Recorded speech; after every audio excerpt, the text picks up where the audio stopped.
जिल्ह्यात गांजाची शेती तस्करी जोमात. जत तासगाव तालुके ठरत आहेत गांजाचे आगर. तस्करीचे मोठे रॅकेट सक्रिय, कारवाई गरजेची. सांगली जिल्ह्यात गांजा तस्करीचे आळे दिवसेंदिवस विस्तारत चाललेले आहे, परंतु त्याला आळा घालणे मात्र पोलिसांच्या हाताबाहेर जात असल्याचं दिसून येत आहे. जिल्ह्यातील शहरी भागासह ग्रामीण भागातही गांजाचा पुरवठा वाढलेला असून विशेषतः सांगली आणि मिरज शहरात खुलेआम विक्री होत असल्याचं दिसून येत आहे. तसेच तासगाव तालुक्यात तर चक्क गांजाची शेती करण्यात आली होती. तसेच जत तालुक्यातून गांजाची मोठ्या प्रमाणात तस्करी केली जात असल्याचं समोर आलं आहे.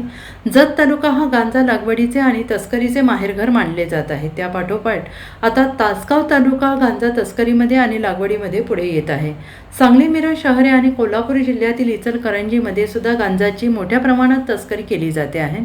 दलाल आणि छोट्या मोठ्या विक्रेत्यांमार्फत गांजाची तस्करी केली जाते आहे. युवकांमध्ये वाढते व्यसन आणि सहज उपलब्ध होणारा गांजा यामुळे पालकांमध्ये चिंता व्यक्त होते आहे. सांगली आणि मिरज शहरातील काही संवेदनशील परिसरामध्ये रात्रीच्या वेळी गांजाची विक्री होत असल्याची चर्चा आहे. पोलिसांकडून वेळोवेळी कारवाई केली जात असली तरी तस्कर नवनवीन मार्गाचा वापर करून आपला व्यवसाय सुरू ठेवत असल्याचं दिसून येत आहे. आणि यापूर्वी गांजाची लागवड आणि तस्करी छुप्या पद्धतीने केली जात होती, परंतु आता ती उघडपणे होऊ लागल्याचं चित्र आहे. यामुळे पोलिसांच्या कारवाईवर प्रश्नचिन्ह उपस्थित होत आहे.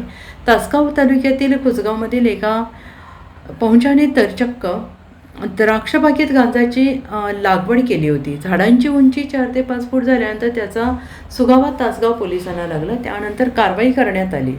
नजरेस पडेल अशा पद्धतीने गांजाची शेती होऊ लागल्याने गांजाबाबत पोलिसांनी कठोर पावले उचलणे गरजेचे आहे. जत तालुक्यात मोठ्या प्रमाणात गांजाची लागवड आणि तस्करी केली जाते, परंतु तुरळक कारवाया सोडल्या तर गांजा शेतीवर तस्करीवर ठोस ॲक्शन घेतल्याचं दिसून येत नाही. जतमधून दलालांमार्फत गांजा सांगली मिरजेत येतो. या ठिकाणी दलालांमार्फत सर्रास गांजा विकला जातो आहे. हे 72 वर्षानुवर्ष गांजा विकतात. त्यांची नावे पोलिसांच्या रेकॉर्डवर आहेत, परंतु त्यांच्यावर कारवाई मात्र का केली जात नाही, असा प्रश्न सर्वसामान्य जनतेतून व्यक्त केला जातो आहे. गांजा तस्करीचा बिमोड करायचा असेल तर पोलिसांनीच यासाठी एक कलमी कार्यक्रम हाती घेण्याची गरज आहे. गांजा तस्करांपासून ते गांजाची शेती करणाऱ्यांवर कारवाईचा धडाका लावणं गरजेचं आहे.